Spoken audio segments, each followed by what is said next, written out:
It leaked that Gwyneth Paltrow was allegedly hosting a private, off-the-record alfresco dinner at her home in honor of OpenAI CEO Sam Altman. And while this does fit with her comically evil image, I feel like this is just a doorway to a much larger and more important story. It comes at a moment when the effects that data centers have on communities are going to be front and center in a lot of elections in November, and it comes on the same day Jason Kelsey put out an ad with Liquid Death and Garage Beer advocating jokingly for people to send their urine to data centers. Stuff is really popular with people like Gwyneth's Marty Supreme co-star Kevin O'Leary, who is trying to build the largest data center in the world in Utah, which is currently experiencing a massive drought. As of March, according to Gallup, 77% of people on the left oppose data center construction in their local communities, 74% of independents, and 53% of people on the right. Look at people that strongly favor data center construction. It's 4% on the left, 7% of independents, and 9% of people on the right. What's interesting is a lot of these data centers and a lot of these AI companies are tied very vaguely to defense and national security, and that's happening in both the United States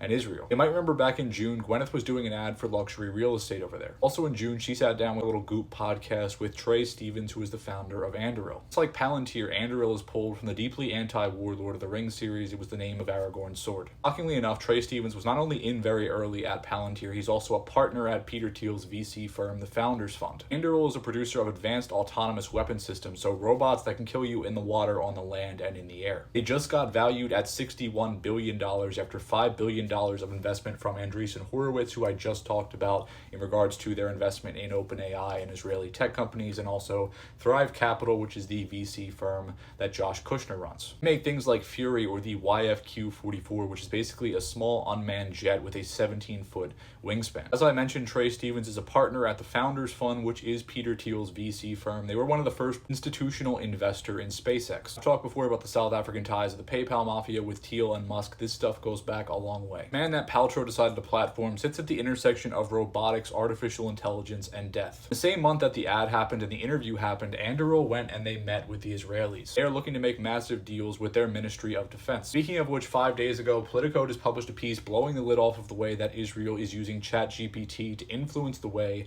you view the Middle East. For example, quote, French PR firm Havas Media, which runs the lion's share of Israel's FARA-registered foreign influence work in the U.S., appears to have stood up as an institute aimed at feeding LLMs positive information about Israel via one of its subcontractors, boutique ad agency Piro Inc. Piro disclosed that over a dozen articles on the Hanover Institute for Public Policy's website were part of a $100,000 campaign focused on the creation and dissemination of factual, source-supported informational materials intended to educate the U.S. public regarding Israel and related issues through publicly distributed content. Please go read this entire article and consider how people like Gwyneth Paltrow are used as pawns in schemes for mass